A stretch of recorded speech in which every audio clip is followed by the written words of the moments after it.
Hey guys, welcome to the Red Pony. Today we're going to be talking about Season Two's new IP trademarks that supermassive games have registered.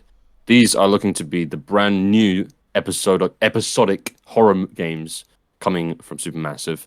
Today what Pete and I are going to do is take a wide guess and jump into pitching our ideas for what these new games could involve.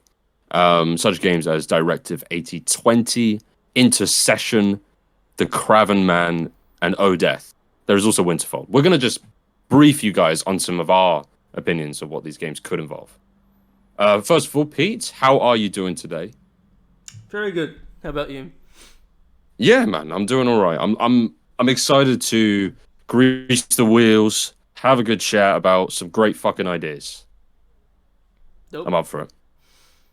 So, Alright, I think we should do. Go ahead. Go ahead. Sorry. No, I was just gonna say, just to clarify, we're not going to be talking about The Devil in Me, which is the finale of season 1 of the Dark Pictures. Just because we kind of want a black slate and to look to the future of what Supermassive can do. Because we already know like a lot about what The Devil in Me is going to be. So yeah, we're just going to be doing something a little bit more abstract. Yeah. Yeah, and I hopefully explained it in the introduction, but these particular trademarks are in fact just trademarks. From what we've done, and again, we've looked through and browsed the web, it seems to be the case that no information has been revealed of what these games will have, what stories they will involve. So really, what we're doing is taking a face value guess, as well as providing some of our own ideas for what these titles and games could be. Yeah, I mean, these titles clearly hint towards a theme of like a classic horror theme. A very classical, yes. Yeah, and they're definitely not all going to be made. I feel like probably 3 of them are going to end up being made in the end. Sure. We have absolutely no idea. I just know for sure that not all of them are going to be made. Like that's but we're definitely going to say which ones we think should be made, and I think actually what we should start with, just before we start dissecting each one. By the way, Pete, I hope you can pull up like an image during this moment, if you can, of the names. All the trademarks.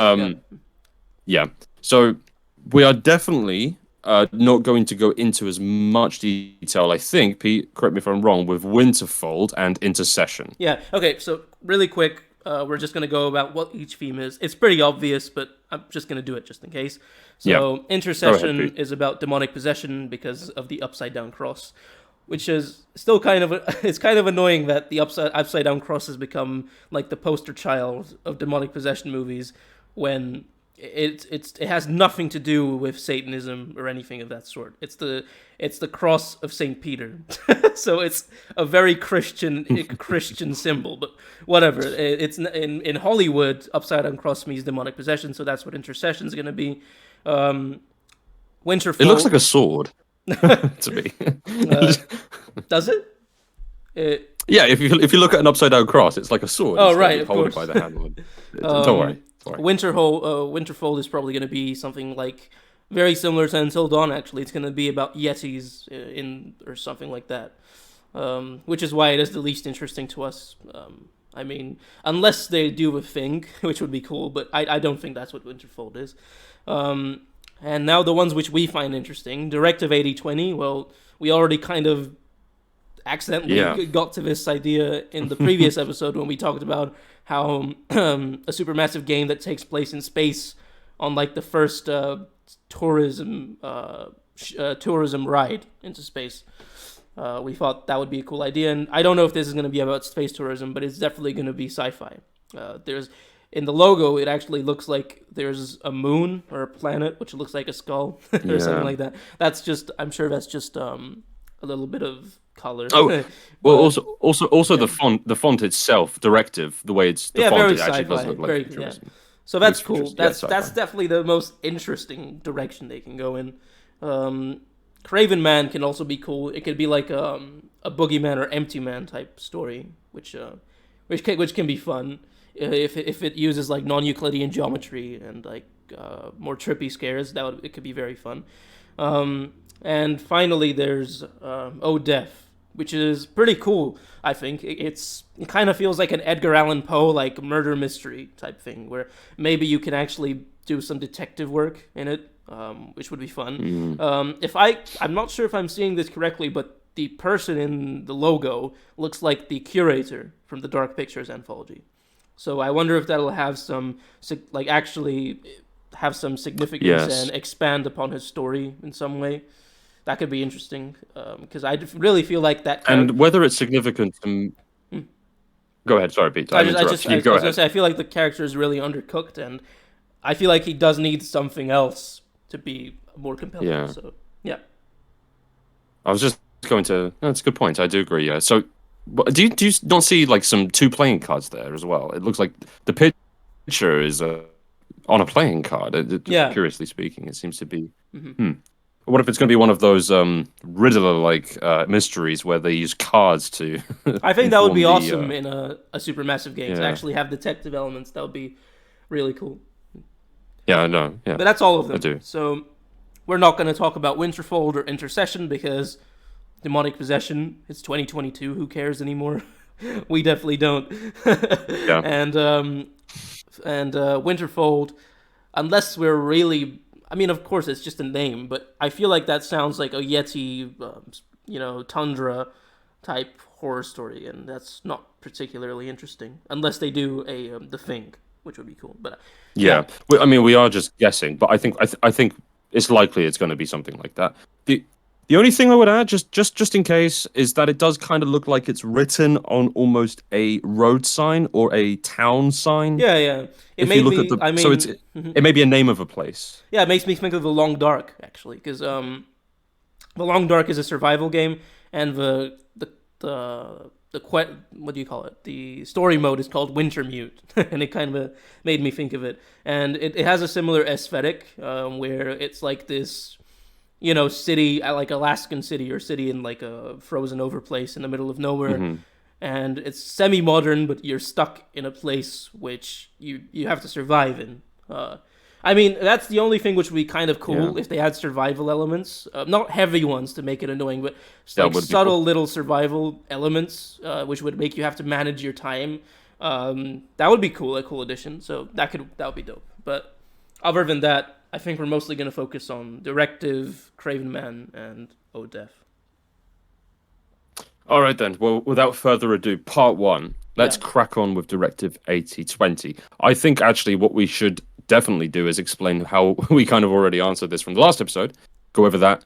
And new other ideas. Let's start pitching. So, Pete, crack us off with 8020. Give us a summary of what we did discuss. Yeah, I'm sorry. I'm just gonna have to deflect that just because I had an idea. But I'm just gonna talk about I think that remember in the previous episode we came up with the idea that instead of the curator, which they're not gonna do now clearly, but I still think it would be cool that instead of the curator, because these are clearly classic horror tropes that are part of Hollywood, if they added the whole director and screenwriter thing where there's a director and a screenwriter having a pint at a bar and they're discussing ideas for horror movies, and the games that we play are the ideas that they come up with, and that could lead to some really cool stuff. So you think that should be in all of these overarching thing in all of season 2? Dark Pictures, which they're not going to do, I know that, but that would be so much more compelling because I feel like the curator doesn't fit with the traditional horror thing they're doing. I feel like it would be much more fresh and much more fun if they had this director screenwriter thing. So but all right, now can we continue with 8020? So in our idea, it was that it would be the first space tourism trip into space, and it would be on the equivalent of a massive cruise ship, but you are in space. Probably surrounded by rich people because it's the first it's the first one. So yes, and basically they're, instead of doing the thing where you have a xenomorph or one alien which kind of ends up on there and then there's a conspiracy story and all that, that's fun, but we should leave that to Alien. We thought that we would bring in some elements from The Thing and have some mimics in there. Mimics as in something. It is an alien, but it basically can consume people and then take the form of them and can kind of eventually pretend to be humans, like an imposter, right? And I think that in an enclosed space like that, trapped in space, surrounded by a lot of very, very different characters, adding that element in there would be really dope. So That's where I stand on that. Yeah, I'm not going to waste time and add anything else to it, by the way. What I would say, though, is I'm curious what the hell the word directive means in this context.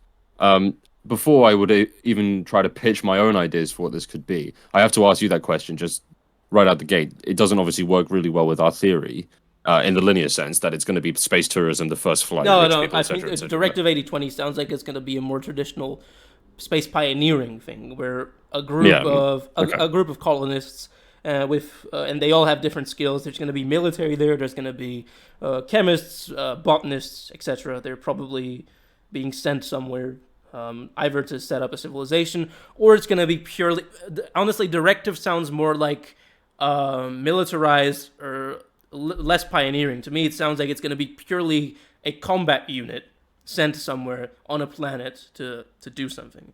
It's a good theory. That's what it seems like. It's a directive. Like, maybe it could be like. This is way out there, but I thought maybe it could be like humans did send colonists to different planets, but something went wrong in each planet. Let's say they're all in the same solar system, right? Very unlikely, I know, but let's say it. And so they make a new directive where they send these combat units in to investigate or something like that. So, and then that's a lot of mystery there, but. I've got to build on this. I think you're absolutely right. I definitely would see this Directive 8020 to definitely be about sending guys and military units Colonial to Marines. a space. Yeah. Yeah. 8020, the year suggests that we could be colonizing part of our solar system at this point. So I would assume it's kind of like, okay, well, look, we've discovered some life on this planet, but it's probably dangerous. So we're going to send this combat unit, this specialized military unit, to go and try to deal with it. Yeah. And then that's where, like, it just seems so likely, actually. Or something even more fun would be if, basically, to save on costs and everything, you're not going to send your fucking super trained military unit right out the bat. You're going to send a scouting unit first, right? And in the scouting unit, sure, they have like maybe 1 or 2 people there for protection, but really most of them are just scientists sent there to come up with like a conclusion about what's happening. Yeah. And that could I think make more tension if there are people who need to learn how to survive or who aren't necessarily experts in dealing with combat situations. Well, what I would find ridiculous about this concept is that surely you would send robotics first, because why would you risk life when you could obviously, if you've got spacecraft, assuming that you have advanced robotics, but you've got spaceships. Let's assume, right? You've got spaceships. I don't know. I feel like spaceships.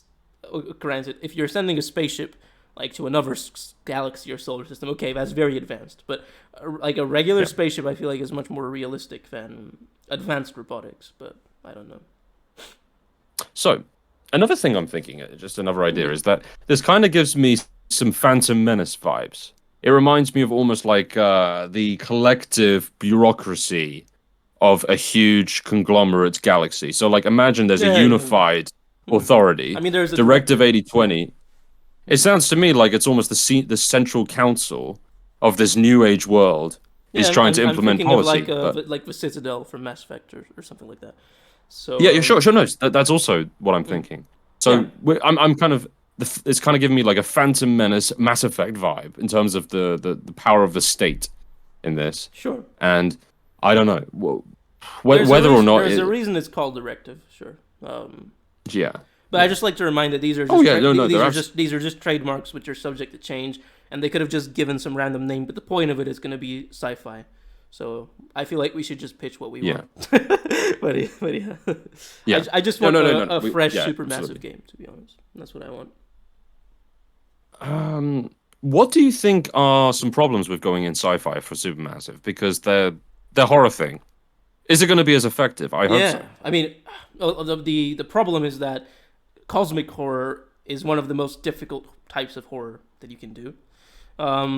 They kind of tried to do it. It wasn't really cosmic, but there was like this really dense supernatural thing going on in House of Ashes. Sorry, can I interrupt you? What do you mean by cosmic horror? I mean, I know what you mean, but I just like to hear cosmic horror horror that is derived from fear of the unknown, and of course, unknown that comes from outside of anything that can be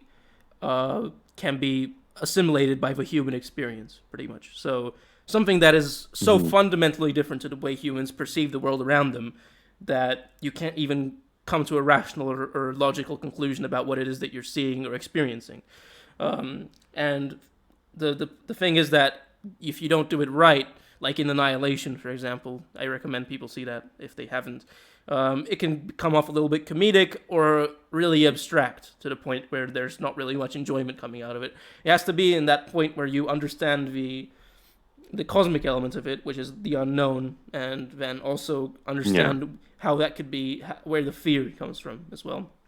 Right.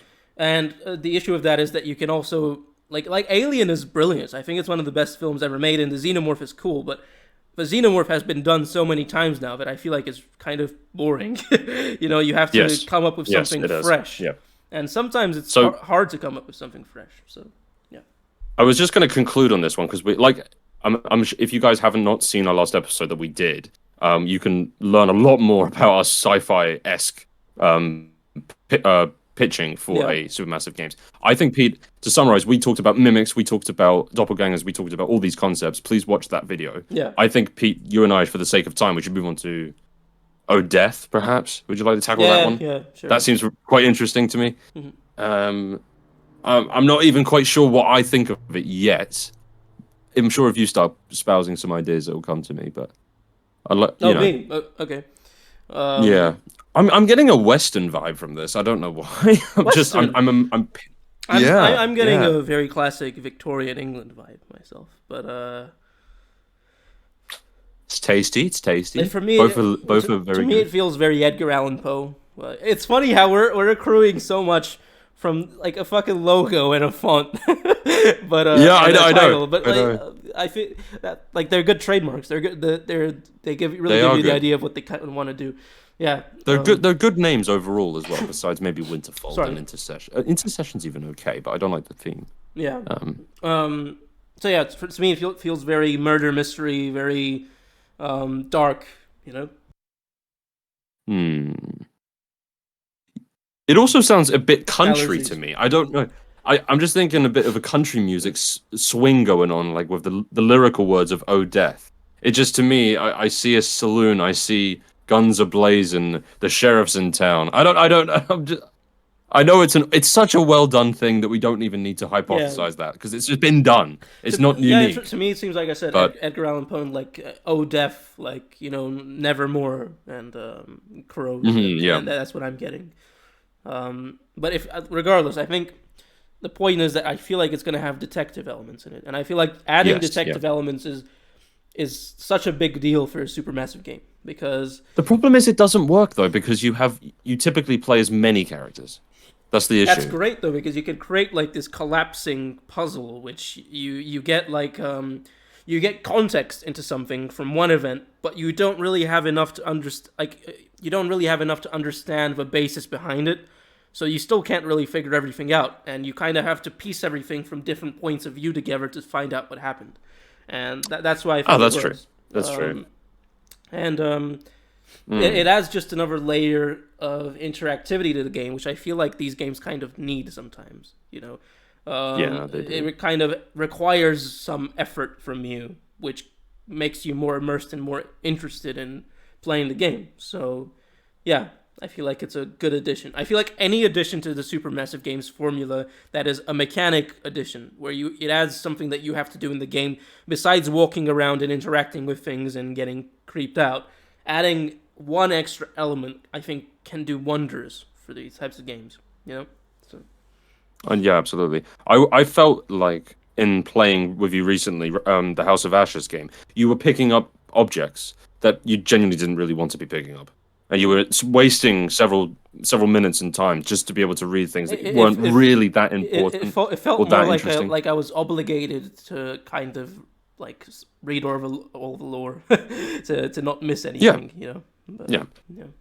To be fair though, for me, I've never liked the concept of showing you lore through written materials inside a game. I've always felt like that's the whole purpose for why you build a game. It's not so you then write stuff on paper.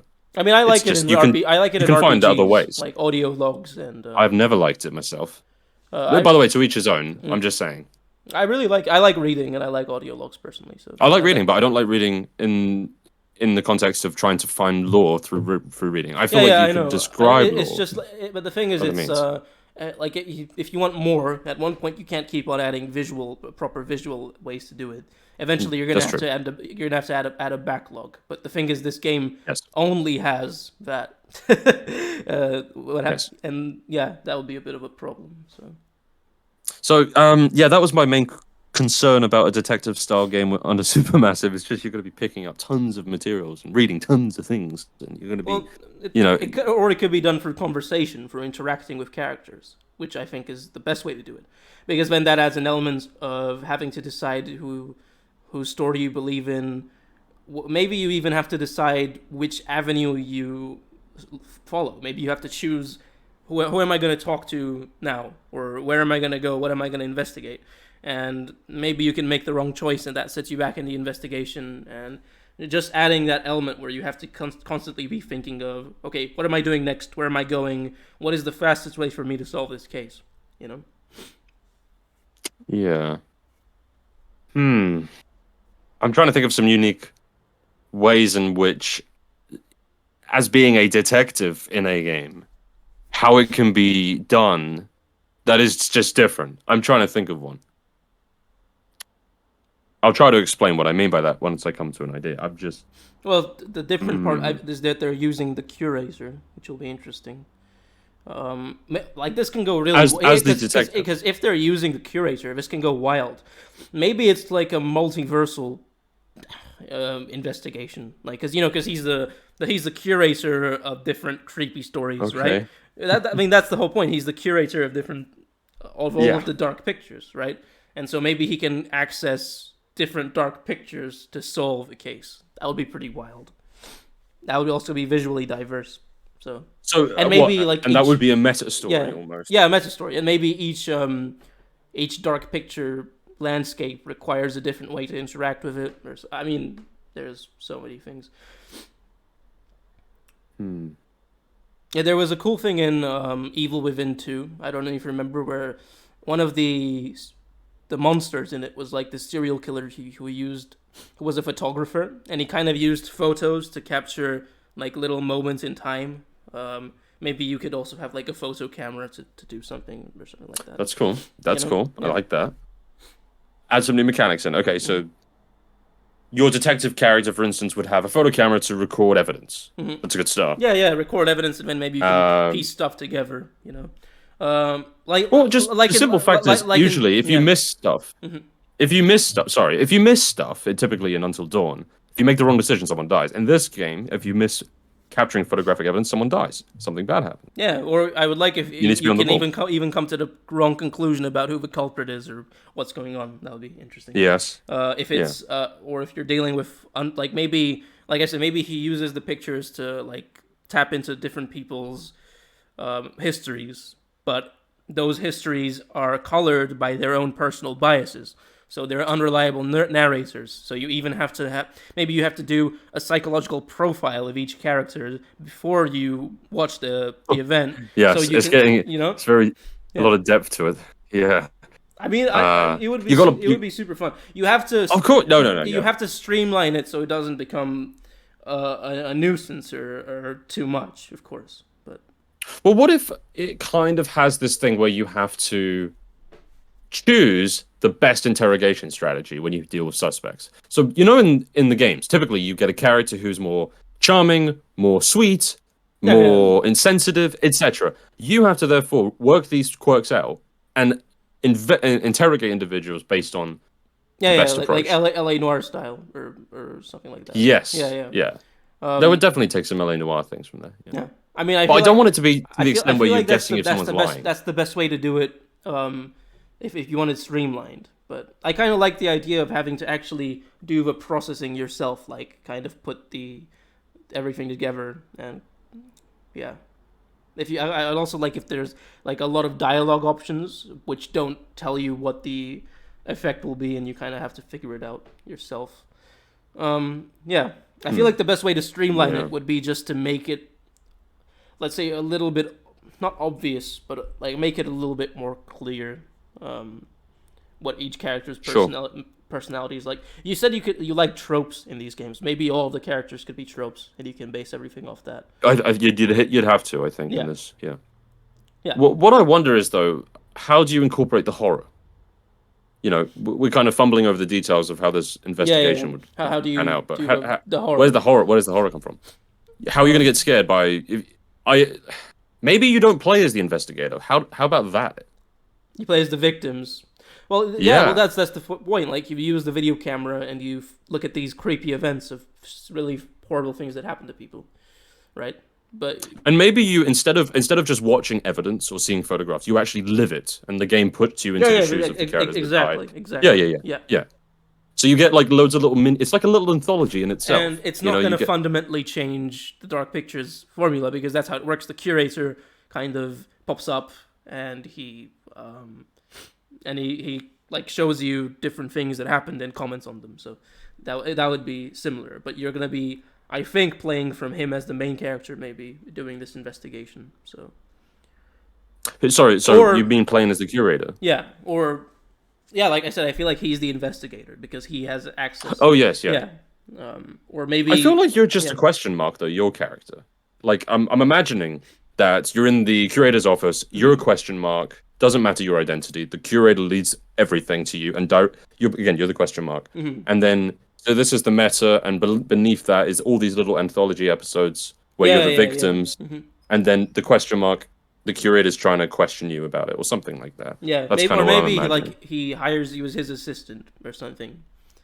And so yeah, so it blurs the lines of your morality. Exactly. Maybe. Yeah. You know, because the curator is clearly not necessarily moral. I don't something think a bit off about it. I think he's a dodgy bloke. He's a dodgy dodgy dealer. Dodgy Dave. I was gonna say. Dodgy Dave. Yeah. So okay. It's somewhat compelling, but it doesn't seem entirely. The artistry of it just doesn't sound compelling enough for me personally. But I feel like it's definitely better than what's been out there. You could do a hell of a lot with it, just through a multiversal way, because you could access different Dark Pictures. But yeah. True. I still think the still think sci-fi is. I think that's the definite direction they should That's the way. That's the way. That is the way, dude. Like I'm sorry. I know. I wish we did spend more time in this episode talking about Directive 8020. We already have talked about it. Just so guys, go check out the other episode. Yeah. If you're interested at all, we'll put a link somewhere. Yeah. I do you feel like you could mention anything else about ODEF? We've kind of talked about like location again. We've kind of I like this idea, by the way. I think it's the best we could do is the idea of the office, the Metro office, and all the little stories. I don't know. I'm sorry. I apologize, guys. We've ran a marathon based on a logo once again, so I think that's fine. But okay. If we come up with anything in the future, we should move on to the Craven Man, though, right? Craven Man? Sure. Yeah. Okay, so after watching recently The Empty Man, I am imagining this kind of like a wilderness, woodland area, maybe mountainous somewhat. Hiking, I do imagine it very much in the vein of The Empty Man, where they come across some sort of vigil of something completely alien. I almost imagine that they come across a cult, though. I don't know. I feel like a cultish thing to this, and this is almost the symbol, the Craven Man. I mean, it makes you think of the Wicker Man, right? Which is about a cult. Yes. So it kind of feels like that's what it is. But specifically the word Craven Man also makes me think a little bit more of like the Boogeyman or something like that. Let's have a quick look. So it's contemptibly lacking in courage, cowardly. I mean, he's obviously, Craven. He's the villain for Spider-Man's villain. I'm just going to read that again, Pete. I'm sorry, that is quite comical. Contemptibly lacking in courage, cowardly. Yeah. That's kind of a really interesting motivation, or even a psychological profile for an antagonist. Sure. It is quite compelling, actually. Yeah. Contemptibly lacking in courage. So, what does that mean, Pete? Well, literally, we know what it means. It means that he's cowardly. You know what I mean? He's cowardly to the point where it's like disgusting and annoying how cowardly he is. It's enraging how cowardly somebody is. So you don't think this would be technically the antagonist then, the villain that we would deal with? It could be, but we don't know. Yeah. A craven abdication of his moral duty. I'm exploring Google here to try to get some pointers. This one also has not very much going on. Fuck, we've set ourselves up with a chat. Yeah, this one. I didn't really realize. This one, logo-wise, doesn't really have much going on. Either that's the issue. It's just Craven Man. We've got some things. Okay, so we've got a stance. We've got a stance to go off from. Yeah, we have. It's somewhat religious, like. Somewhat. Yeah, it looks like. That's what kind of. To me, it looks like some kind of effigy or something like that. Yeah. Yeah. I feel like. So okay. Some ideas. Mm-hmm. Okay, we could be talking here like the forest style thing, where we've got cannibals. Sure. Possible cowardly cannibalism is almost a result of someone losing their duty of etc. In addition, it could also be the cult angle. It's just I don't think that's exciting. I feel like it is the cult angle because Craven Man, to me, it seems like it's like some kind of religious character, like a negative religious character used as a parable, maybe like for children. The Craven Man, and they use it as a reflection of what they consider to be not against their values or what they consider to be morally wrong, or something like that. Like as a symbol. A symbol of what they consider to be an antithesis to their values in their society. So hang on, you've just quirked some memories. You've quirked some really good ideas. So it's almost like a children's tale. Yeah. And it's like it's told like you don't want to be the Craven Man or the Craven Man. Yeah. You don't want to be this guy because I could think of like a story, but you can already kind of picture it. It's like he stole from his two older brothers or something, and then killed his parents, and then fled into the wilderness or something like that. But Craven Man or something like that. You could almost make it comically bad. Like he's done like 8 different things that are completely unforgivable. Like he slept with his brother's wife. He murdered his brother. But like there was I think ultimately it has to be something which you can see somebody doing. Yes. So it's supposed to be like a warning of. So it's like temptation. Yeah, almost. You could see it as a Christian thing if you want. But, yeah. I don't think it's. I think honestly, religious horror is something that is not done as much nowadays. That can be definitely done and executed well. And I like the angle of the almost like the Bloody Mary, the Telltale thing. Sure. Where it's like it's scriptured and people are almost like afraid of it. I like that. Yeah, exactly. Because you can use that in any setting and it doesn't have to involve a cult. Exactly. But in my opinion, this should always stuff like this, the Craven Man, the MC Man, whatever. I feel like it should always involve some kind of trippiness to it, like where. Like non-Euclidean geometry and stuff like that. I think it's always nice to add into a story like this because. Would you just kindly explain what you meant by that? No, I just mean like it physically doesn't make sense. Like in the House of Leaves, where the house is bigger on the inside than on the outside, or let's say you are in an apartment on like the 50th floor, and you open your door and you enter a forest. That would be an example of non-Euclidean geometry. So basically anything that is trippy that involves kind of bending the rules of physics in a way. So just on a tangent, I just started replaying Jedi Fallen Order. Yeah. And I actually forgot about this moment where you are on the train. It's very early in the game. Literally just restarted. You're on the train and you're kind of going off before all the whole accident happens. Yeah. You wake up as your character. The guy's gone who you were traveling with. Mm-hmm. I remember. And then you get transported. Yeah. Into the Empire ship, and then the walls just go dum dum dum dum dum. Yeah, when you get to the end, it's so cool. Yeah, they were using it like a creative flashback. But yeah, it's still very cool. So I think that's what makes these types of characters cool. Is that at their core they're like a simple tale about something that is morally or wrong, or it goes against the values of a culture, right? Religiously or not, and they're like really simple. Basically, they're a child's story, pretty much. You tell that to the children, so to scare them. But that simplicity allows them to be a blank slate, where you never can really expect what they can do and how they can manifest themselves in reality, and that makes them creepy. So that's one of the things which I thought was creepy about the Empty Man, is that you just didn't really know what could happen next. You know, it was always kind of a mind fuck, and that would be cool too. So do you think this technically has the option to be a slasher horror style thing? Yeah. Do you see? Yeah, I think slasher is the way, right? Any horror property that has the word man in it, you know, the something man, it's gonna be a slasher of some sort at least. Gotta be a slasher. Yeah. And on top of the stylistic ideas that we've come up with, involving a religious, like, psychological element too, I think that would be quite good. I can see that. Yeah. I can see that.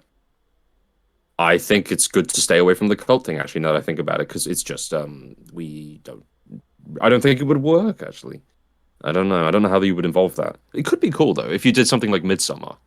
That would be interesting. It could be either a cult or a tribe or anything. Or, no, I was going to make a joke. I was going to say, some billionaires, you know, and politicians with reptile masks. but, No, I'm joking. Yeah.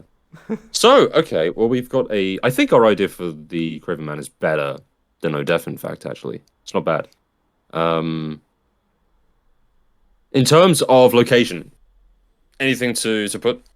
We've kind of highlighted what we would expect the story to be roughly about, and some of the characters, but location-wise, I would like it to be similar to Synchronic and Empty Man, where, like, sure, there's elements which take place in the wilderness, but there is also the modern day element in it, and intertwining the two of them together is what makes the uncanny feeling. You know, I feel like one of the creepiest things is to make a mundane big city, which is kind of has no personality. It's just a big city, adding an uncanny and creepy element to it.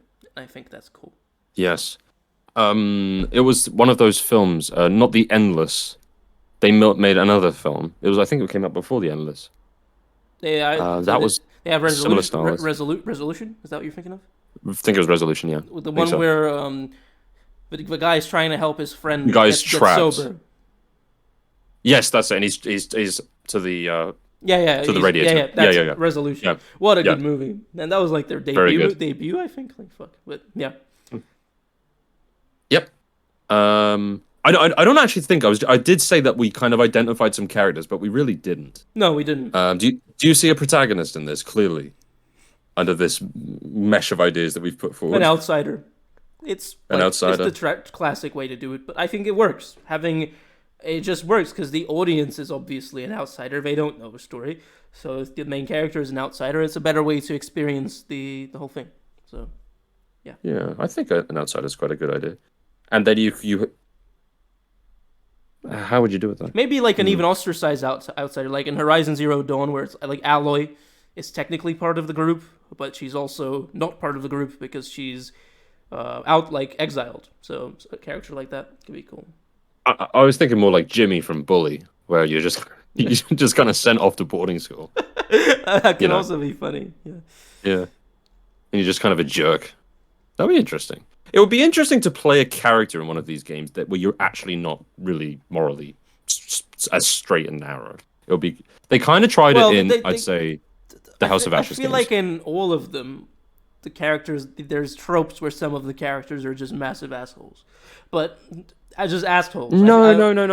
I mean worse than that. I mean where you don't mean like bitchy or like douchebags. You mean like actual. No, I didn't mean personality. I meant morality. Morality. They did that with House of Ashes. Like the character's not evil. They even do a good job of showing you their perspective. But the both soldiers, the guy on the other side. That was interesting. The problem, though, obviously. I think House of Ashes was the best one. So yeah, I think that was part of why I liked it. But, yeah. I was just going to say the problem with War is that morality is not really that much of a question in War. It's kill or be killed.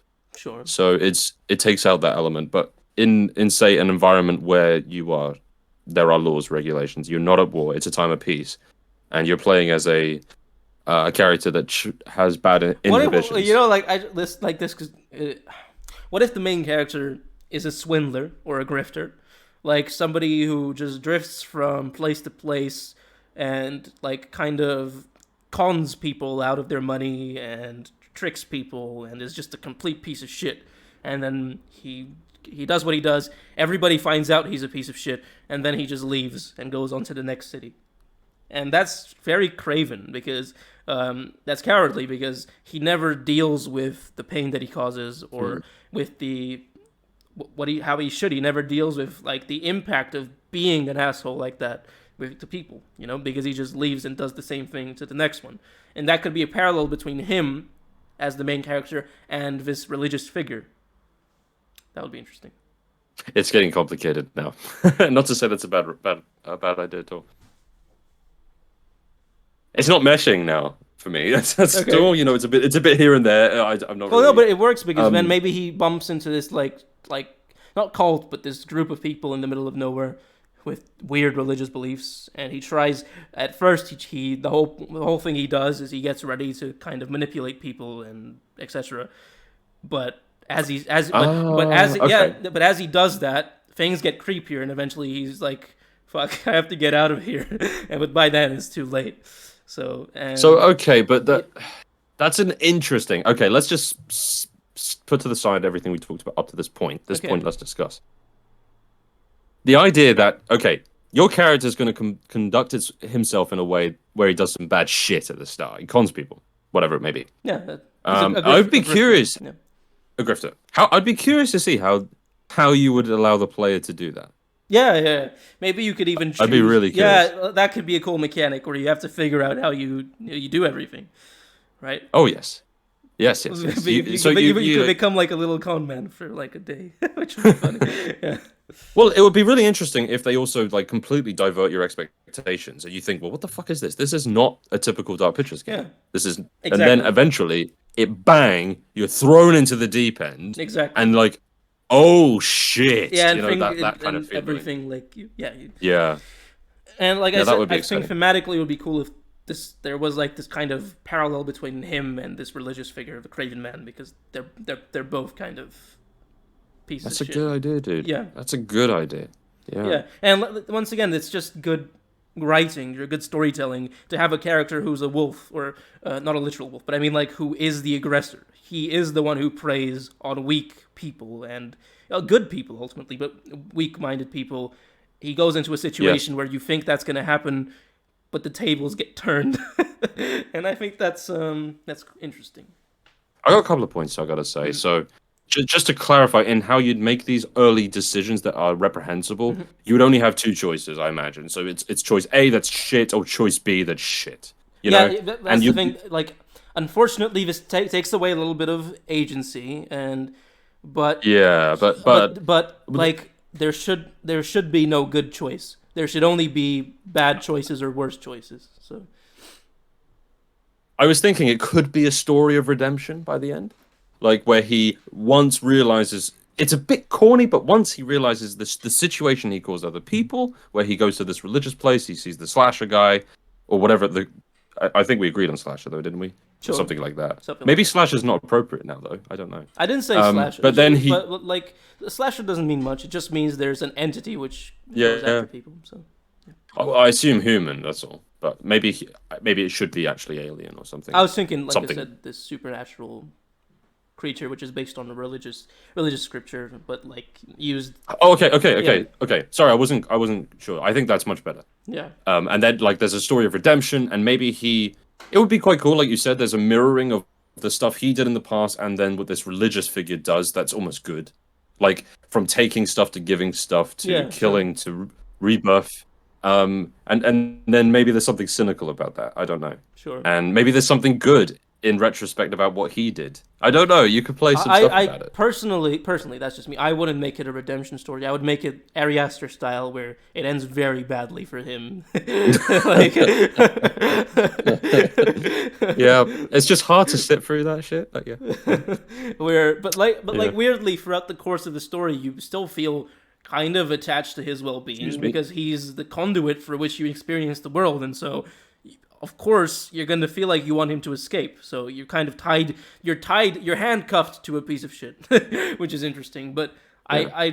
I mean, the redemption is cool, but I feel like there's too many stories nowadays, especially in Hollywood, of pieces of shit like redeeming themselves, and I think that's fine. But I feel like we have a very odd obsession with like criminals and like no, they're all so misunderstood and like sure, I believe in like rehabilitation and everything, but like in media and things you consume, I've just had enough of it of that. So yeah, I don't know if it would go down well with the audience of the Dark Pictures and also in video gaming by and large.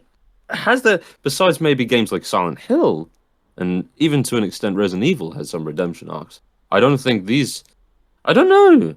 I don't know if you can make a full-out Ari Aster style horror where at the end you're just grieving and you don't get closure. You can do anything in games. Like everything has been done in games.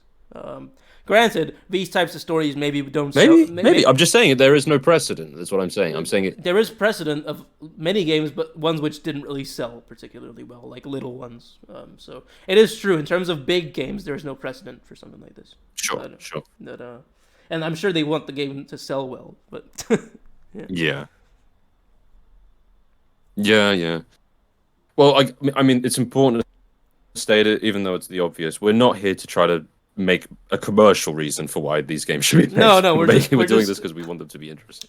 We're really using their trademarks as like springboards from some cool ideas for horror ideas. But I feel like the idea of the Dark Pictures anthology and what Supermassive tries to do is so good because there's so many directions in which you can go in and it still works. And I want them to succeed.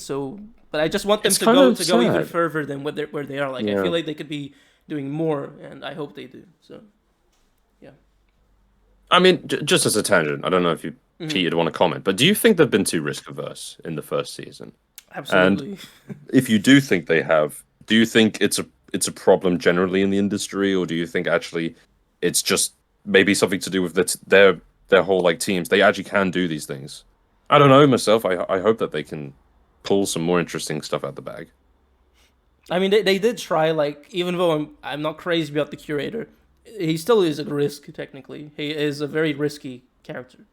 And he is interesting. I feel like he is a little bit different. But that's not enough for me.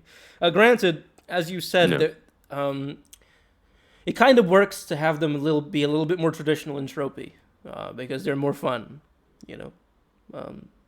More accessible. They should try, like, as well. They should...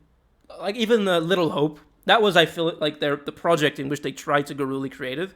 And they even succeeded a little bit. I just feel like they ruined everything in hindsight by having that ending with it was all in your head. And, like, yeah. Okay. Now, I believe we've talked about the three. Yeah. And specifically, we talked about Directive 8020 in the previous episode. But do we want to quickly footnote the last two? Yeah, I don't know how. I mean, we have time, so when like I said, I'm gonna give mine, and then you should give yours. But for Winterfold, like I said, I feel like adding just light, but engaging survival elements would be fun. If it impacted the order in which you do things, or what you do within the day, or something like that, or if you have to make moral choices of moral quandary, which I feel like they're actually pretty good at. Like in House of Ashes, you know, there's that one woman that gets infected, and it like you have several there's several times where you can kind of let her go, so you kind of get rid of her. Yeah. But you can make that choice several times, and I actually decided to keep her, hoping that maybe there's a way to fix it. But eventually, I realized there isn't, and I kind of abandoned her. And I feel like that was good because I really didn't want to. So I feel like they're good at doing that. So but adding this based on survival of the character as well directly would work. So that's what I think would be nice in Winterfold. Yeah. I also concur. I think survival is an interesting concept for a interactive horror game. Because you could also make choices to how you decide to collect resources, where you would place your survival camp, what food you should resource, etc. And a lot of these could be consequential. Or in multiplayer, you could choose whether you want to interact with your friend and help him or not, right? Of course, probably because you want to keep on playing the game together, you're going to help each other. But maybe you can. Can you help me with this big 2x4? Fuck you. Fuck you. Yeah. So a couple of thoughts that sprung to my mind is I imagine some sort of old mining village, maybe cool. what in the western world, and I imagine a ghost it's town. a small. Yeah, I can't believe you. Yeah, so I imagine like it's some sort of close-knit community. Again, similar to how we talked about a new arrival, an outcaster arrives in the hold, and they kind of uncover. It's actually kind of almost like Life is Strange 3. I don't know if anyone's. I haven't tried it. I haven't tried it. There's no ghosts to my knowledge, at least, but there is. No spoilers. I will keep it spoiler free. But there is a mining town. I didn't mean a literal ghost town. A ghost town just means it was a mining town. It was abandoned. But, yeah. No, correct. Yeah. No, I was thinking it would be some sort of spiritual entity in this. I think so. So yeah, I imagine that kind of setting, and I think it could be kind of interesting. Albeit, I don't think I would personally choose that. I don't have a better idea off the top of my head right this moment. That's a great idea. I wasn't thinking about that actually. I was for some reason stuck in probably because I played The Long Dark. I was thinking of The Long Dark, but I feel like your idea of the mining town actually makes it much more compelling. I think it's pretty dope. It's been done a lot though. Sure, it's been done a lot. Sure, but I like the idea. They've already done it in House of Ashes actually. Cavernous, exploring a cavernous. But they've done it, so yeah.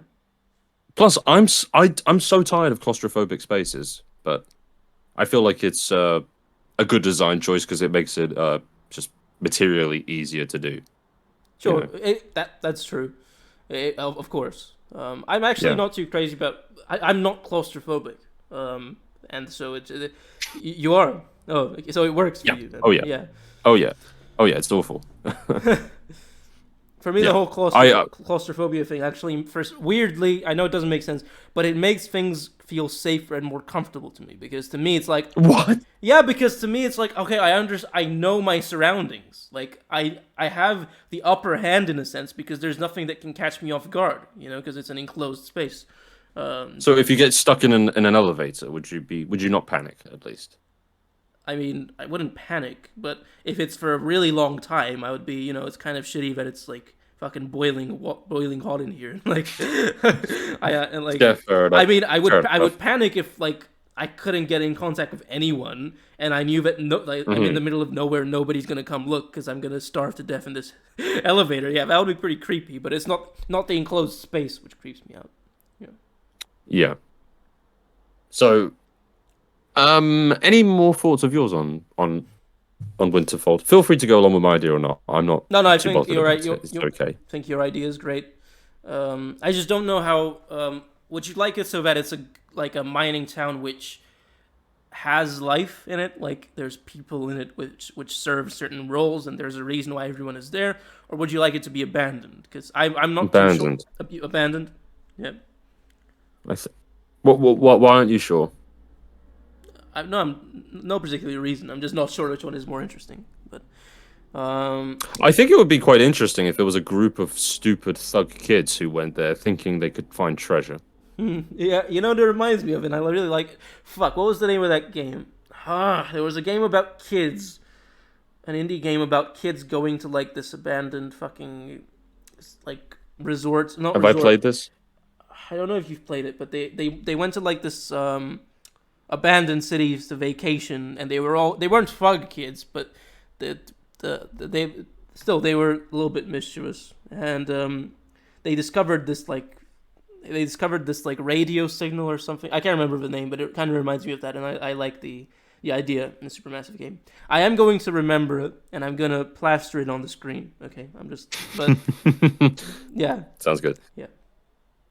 Okay. What else? What else, Pete? About Winterfold. I also think there's another setting you could go down. I'll just mention it, and we can just push past it. You could have some sort of Camelot style thing. Camelot? Where maybe, Camelot. I know what it is, but I mean, what do you mean as a setting? I'm thinking back in the days of War of War, where you've got King Arthur, and in the winter, yeah, and you've got some sort of, well, it could be an assassin story, I suppose. A rogue story, sure. Perhaps, yeah. The interesting thing is we've had celebrity guests in the Dark Pictures games, but we've never actually had historical characters. Sure. Yeah. So that would be an interesting way about it. You could maybe produce a royal family from history. I mean, I recently watched The Green Knight, and I absolutely adored it, and so I'm getting a lot of ideas just from that. I recommend everybody watches it. By the way, it's really good.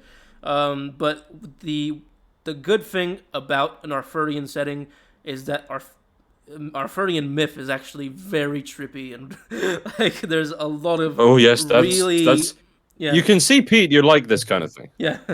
There's a lot of wild stuff that happens in Arthurian myth, and it will be fun, especially if it happens during the winter and maybe towards the end of Arthur's reign, so it feels a little bit more doomsday-ish. That would be cool. Yeah, I mean, there was loads of stuff back in the days of Merlin. There was like curses.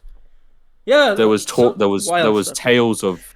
Well, you could go. The list I mean, it was supposed to be epic fantasy, but to me, it really sometimes went into the realm of dark fantasy. That's kind of how it felt sometimes, and I thought that was cool. Yeah. Yeah, I like the idea. I actually like this even more than the Mining Town, but I think they're both very good.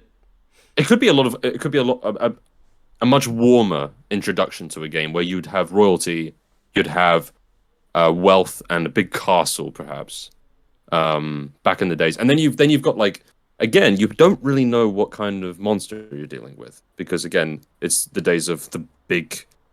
What was the words you used? I'm sorry. You said that it was about a big meta fantasy. Lots of fantasy ideas can come out. Yeah. Whether you're dealing with ghosts, whatever it could be. So it's I think it would be an attractive idea. I love this idea. Yeah, it's kind of awesome. Yeah. And it kind of fits. It fits like a glove too. The thing is, we are pitching AAA games right now. We're pitching big stuff. This is stuff you put a lot of money into and you commit to an idea. And Supermassive do have games like that, like Until Dawn, and The Quarry is going to be like that. But the Dark Pictures are kind of like, they still have money put into them. Of course, they're not like, they're still pretty major, but they're like the little projects which have less resources put into them, right? They're kind of little fun side projects until the next big game. And I feel like all of our ideas so far are very big budget. And maybe not Directive 8020 though. Maybe that one could work. Yes, I would say, where it's in the enclosed environment. Sure. Granted, a way they save money on these Dark Pictures is by not having star appeal. Like they don't have big stars, right? And so maybe it could still work just by not having big stars. I honestly, personally, don't understand the big star thing. I don't. I do. I think you should get Jason Statham to play the king in Winterfold, and it would be the most popular game. He would sit there like, I am angry. Did you know that? I can't really do his That was good. That was good. Yeah, that was pretty good. All right then, mate. All right. Yeah, that's amazing. Anyway, that's amazing. I want to see a movie now with Jason Statham as a king. Yeah. Right. Okay, we've done Winterfold. So, Intercession. I recently watched this film. It was called. Gosh, I need to quickly just go onto my watch list. Just please fill in the gap for a sec, Pete, while I just find this. Right. So If you've got, it's no secret that the whole demonic possession, Christian-based horror thing has become I don't even know why, but it's been done to death. We've had so many movies about demonic possession and exorcisms and all that shit. And I don't know why, because I feel like, okay, back when The Exorcist came out, in that time period, when many more people were uber religious and much more innocent because they didn't have the internet. Yeah, like seeing that type of stuff for the first time was probably very terrifying, and you wanted to see more of it. But in the modern day of the internet, like, I just don't know why so many people liked it so much. Why people found it creepy. I guess I feel like maybe the idea is that this evil thing is entering you and like changing you. Maybe that's what it is. But I still feel like they've been done to death. So I feel like if you want to do a demonic possession type thing, you really need a fresh take and a good reason for doing it. And I can only think in recent times of Hereditary. Like, Hereditary was a really fresh take on the whole possession thing. But other than that, I can't really think of much. What do you think? I just want to say, Hereditary was so spine-chilling. Yeah. Yeah. I just think the whole... I really try to think about why Hereditary was so good. And I think it's also the fact that you kind of imagined to yourself that if this was true, you have a bloodline of people who've lived before you, who've almost gave birth to you in this cult. And you have no choice, no destiny. Well, it's terrifying. You do have a destiny.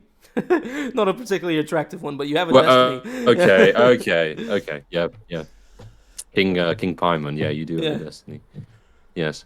So, yeah. I was just gonna say, I thought that what was also really interesting was that they used, rather than this generic Bible-based, you're gonna burn in hell, creepiness, whatever. They used the Lesser Key of Solomon, and like really very ancient and like more hardcore stuff. Yeah. Using King Paimon. Gnarly stuff. Yeah, which I thought that was like, like black metal stuff. So that was cool. Yeah. But, yeah. So, I mean, intercession, the word itself, I'm curious in what context they mean by this, really. Let me check out the logo once more. Just sorry. One sec. No, by all means. So, I'll go over the definition at least. So, it's the act of using one's influence to make someone in authority forgive someone else from or save them from punishment. That's the definition of intercession from the Cambridge Dictionary. Yeah. So I know, but looking at I would be curious to see whether this kind. What? Why'd you stop? That the logo? Are you referring to? Yeah, no, I'm just looking at it. I was just gonna say that it doesn't look like much. Because all you get is the upside down cross. So, right? Yeah. I mean, yeah, absolutely. That is all we have to go on. But intercession makes me think that maybe there's like some heretics, right? And yeah, I was thinking heretics. A group of heretics, and you have to prove their innocence or something. I don't know.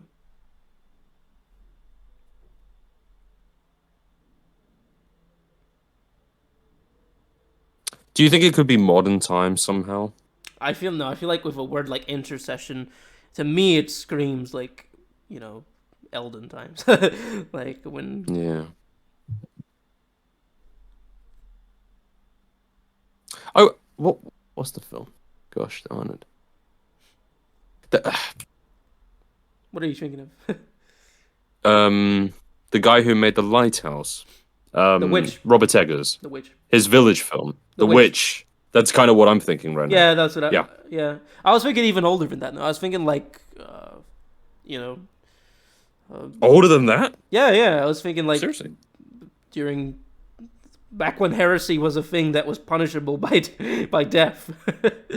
Yeah. Yeah. I mean, back then they had this whole witch thing. I mean, they... Sure, yeah. You would be punishable, Yeah. So, do you think it's possible then? We've got two new trademarks here that may be in the religious realm in the old-fashioned, elderly times. That being Winterfold, Intercession. Winterfold's still up in the air, I suppose. We don't know. we don't really know. But Intercession, yeah. What I was looking at before, by the way, to go back to that, is I watched this film a long time ago, and I watched it recently again. I still think it's quite good, and it's called The Cleansing Hour. And it's have you seen it, by the way? You made me watch it, yeah. Yeah, I know. It's a B movie.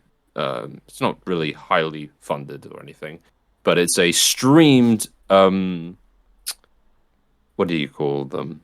There's a woman who's possessed, and what's the performance called? I've totally forgot the word. What are you talking about? Where they try to expel a spirit out of someone's body. I forgot. Exercise. I don't know what the fucking word is. Exorcism. Yeah. That's the one. Thank you. Thank you. Exercise. Yeah, get on the treadmill. Come on, get that spirit out. Go. No. Okay. Again. So yeah, I watched The Cleansing Hour. I actually rate this film. I think it's really good. It's really quite good. Yeah, it was good. Really enjoyed it. I really recommend anyone watch it. It's one of the more interesting, newer versions of a possession film. Anyway, I think that could be because it's highly interactive, and it would be interesting if you, as corny as it is, if you had social media as a like almost a polling system to make your, and you have to like determine choices by asking social media. It would be interesting. Yeah. But that enters the edgy realm of stuff like Welcome to the Game. Yeah. And but I mean, I like those things, to be honest. I would actually love a Welcome to the Game type supermassive game. I think that would be fun. For people who don't know, Welcome to the Game is like this thing where you play this hacker and you have different types of tools you can use, like VPNs and Wi-Fi and shit, and you have to investigate like a murder, not a murder. You have to basically investigate the deep web so you can find information about something that's happening so you can save someone. And whilst that happens, you have to kind of protect yourself in different ways, because there's a few things that can happen, like the SWAT, the police can come busting down your door for doing illegal stuff. There's a serial killer after you, whatever. The point is, like, it has like this really edgy, deep, like, 2000s deep web thing going on, and I like that. I like that theme. Like, some people find it cringy, but I like it, and I feel like it would work in a supermassive game. It basically kind of it just deals with the horror and the aesthetic and the choices you have to make, and it kind of does away with the busy work you have to do in those games, which I feel like a lot of people would like. So, yeah, I like it. Yeah, I'm gonna put one more idea because I've just got a couple of more. Before I forget it, Pete? What if instead you also had a game where you play as a female character, and regardless of the location and circumstances, which are TBD, you then become possessed by the spirit, and then the spirit makes decisions. And you're playing just as this character. So you are the girl, the female character, or the male character. So let's say female character, making decisions. And then you're the spirit that's infested her, and you have different decisions. And it will affect the people you speak with in your tight-knit group, where you'll be, say, Emily for one time, and then you're Gugangungangun, and you're just, dangerous and terrifying. Yeah, if they don't use I just think it would... They're fools if they don't use that. That's the best name ever. I couldn't think of anything. So there you go. Yeah, no, I like Maybe it. That could be... It just makes me think of Beyond Two Souls a little bit too much. Yeah, a little bit. Yeah, but the difference would be, though, that you would have a complete polarity of one being good and one being completely fucked up. And you would not say you'd have complete... you'd be quite happy with the choices you'd make as the human being character, free from possession, and then when you're the possessed person, you are going to be doing some very evil shit, and you could try to mitigate them when you switch back, if there would be some sort of switching. It's like, okay, well, I need to... It would be simple as well. Yeah. Have you got any further ideas for possession? I just feel like, I don't know why the title is making me think that this is like 15th century. I'm thinking of like Kingdom Come Deliverance. You know that game. There's a side quest in that game where you have to help these people called the Waldenesians, which are heretics, and you either snitch on them or you find the way to help them escape. And it just kind of makes me think of that Intercession. And there's also a quest in that where there's this woman who claims that she gets the Mother Mary talks to her and tells her to do stuff, and she holds sermons, and of course in that time period, that's a woman is not allowed to do that. So in the end, you can kind of hold an intercession for her, where you can kind of save her from being, punished, and that's what it made me think of. But I like your idea. No. That makes a lot of sense, actually. Yeah, no, that does. I'm not a fan of the look of this particular this trademark. Mm-hmm. It's the least interesting for me. Yeah, it's not super interesting. Yeah. I do like your ideas, though. I like the whole thing where you have to mitigate against this demon thingy. But I'm just wondering, like, what the story reason would be to why he doesn't have complete control, like. Yeah, and why he would suddenly give it back unless he's just fucking with her. I don't. Yeah. That's kind of why you'd have to have this meta story where maybe it's all a game, a ploy. I don't know, and that's already corny. Yeah. Some sanctioned unit underground, almost in like a factory. Like you could go mad about it, and it's all a projection of bullshit. And there's actually a Twitch stream where everyone's voting decisions, and then behind that is actually the director and the writer just going, "This is great! Like we're just making so much money." And behind that is the curator just smoking a blunt. All right. Yeah, okay, I think we finished the episode. That's clearly the direction that they need to go in. Yeah. So, we don't have a clue when these are coming out. We do know that The Devil in Me is coming up before that. Yeah, so we can talk about it briefly, but The Devil in Me is basically about this film crew, which they get like this message from a supposed serial killer inviting them to go to this replica castle of where the first ever serial killer, I think, did his killings or something like that, or where he lived. I can't remember exactly. Yeah, H.H. Holmes. Yeah, like America's first serial killer. And I'm not gonna lie, I think it's cool. It's still a little bit safe, but I like it. I like the idea of there being a film crew. It would be cool if you actually have like ghost hunting stuff, like in Phasmophobia, where maybe you have to set cameras and like kind of like I know like it's been done so much now, but I like it. My reaction, by the way, whenever I do this is me thinking, "Fuck, that's so good." Oh, okay, so good. Like the one thing I've been thinking lately: why has no one tried to compete with Phas? Wait. It's such a many people have tried to compete with Phas. Maybe you're not aware. And they've become somewhat popular. Yeah, to the extent that they're good. Obsidio. There's a game called Obsidio, which does a similar thing. Oh shit. There's a game called. I don't think it's called this now anymore, but I don't know the new name. There was a game that. Are they AAA? No, well, Phas is not AAA either. They're or at least graphically, you know what I mean. I'm sure they're indie, but they all look better with time. They look fine. Obsidio has nice lighting, for example, but it has bad character models. There's this game that used to be called Ghost Hunters Corp, which also did a similar thing. There's currently a story-based game called Conrad Stevenson's Paranormal Investigator. There's actually quite a few little games that took inspiration, and they're all interesting. Yeah. This is. I just Supermassive Games, please make a ghost hunting mini game.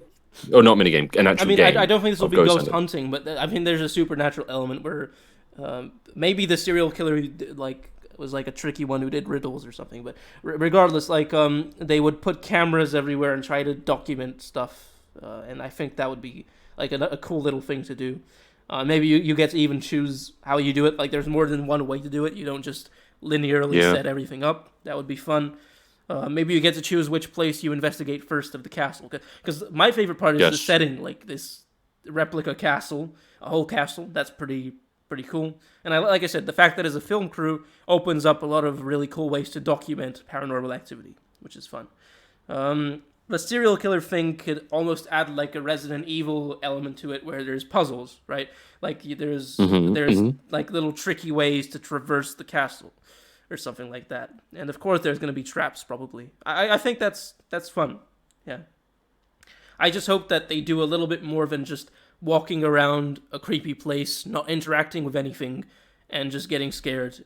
And, you do a quick time event and you save somebody, or you fail and they die. I hope that they add the documenting evidence. I hope that they add that in. That would be fun. And I hope that they add puzzles, as I said, where you have to figure out how to navigate the castle. That would be fun.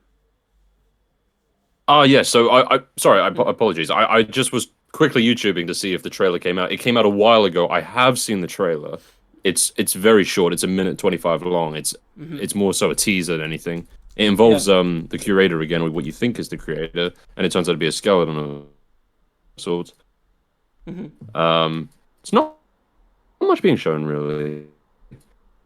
It seems like they're just trying to tie up the meta story of what's been going on as well in this, which is good because I think in season 2 we need to really get away from what we've had with the curator and something new. Which is what we've been talking about the last episode. Check it out about the director and the writer. That's a genius idea, I think, of Rspeed. I think, let's see what happens with this game. I don't know. I don't really know. I think generally speaking, it's a safe bet for a finale. I think maybe it's going to be a little bit more on the side of classic horror. It's going to involve, your typical nightmare place. It's going to involve a slasher. It's going to be good, I think. And I like the idea that it's a film crew. People who have a certain job to do, and they aren't just dumb teenagers. Like I like that. I think this game has potential. I'm definitely gonna check it out when it comes out. But... Yeah, I hope it's like Resident Evil 7, where the film crew go first into the terrifying house. Yeah, that's what you hope, is that it'll be based around like little puzzles around the place and documenting evidence. I think that's what would make it really fun. I hope it's like that. There must be a reason. By the way, I forgot. There must be a reason that they picked film crew, right? They wouldn't just pick film crew for no reason, right? Because you can send anybody to that place. You could send investigators or whatever. So I feel like there will be mechanics in the game which are based around documenting evidence, which is fun. So Yes. And that might be the way you gain the future visions. I think that's quite likely. That would be cool, yeah. What would be very interesting is if you could see exactly where you're filming in the past or future, whichever is relative for the information. That would be interesting. Ooh, assuming it's a Resident Evil style thing. You didn't even mention. Yeah, that came up. That just gave me another cool idea, because this is supposed to be a replica of an old castle, right? So maybe using the camera, like in Dishonored 2. I don't know if you remember, but there was this mission in Dishonored 2 where you could use like this mirror to peer between the past and the present, so you can see. Remember? And so it would be cool if you can use your camera to kind of like see the mystery of the past with the serial killer, right? And maybe this could be a detective thing where you can solve that's so good. Where you can figure out, like, you can solve the mystery of the serial killer, but like there's creepy stuff happening in modern times too. That would be super fun. Yeah, dude. You know what they need to do though, just to make sure these things work, is they need to stop giving so much dialogue and exposition, and generally explaining the story as you progress. Yes. Allow it to be done through these mechanisms. Yeah. So it's almost like, it's just like you're kind of thrown in the deep end almost. Mm-hmm. That's kind of what I want from one of these games. Similar to Resident Evil, where it's just like that, and it's just, wow. I wanted to let you know I finished Resident Evil 7, Biohazard. Finally finished it. Good, right? Yeah. Fucking amazing. Really good. Probably scarier than Village, I think. Yeah. Way scarier than Village. Village was not really meant to be as scary, but... I think Village is a better game, if I'm honest. I agree. I like both. I think they're both really good. I'm honest. You can go, for me, I can go either way. It depends. I think they're both excellent games. And I'm really excited for Resident Evil 9. I wonder how they're going to... Do we know anything about it? No. We just know that it's it's probably going to involve Ethan's daughter. Yeah. Yeah. Mm-hmm. Cool. Okay. I think this concludes the Red Pony this week. Yeah, I think so. Thank you guys for watching. Please don't forget to check out our last episode if you haven't already, on the Quarry. We'll leave that in the description. We'll also put in the description the trailer for The Devil in Me and a link to the new trademarks for you to check out. Yeah. Red Pony out.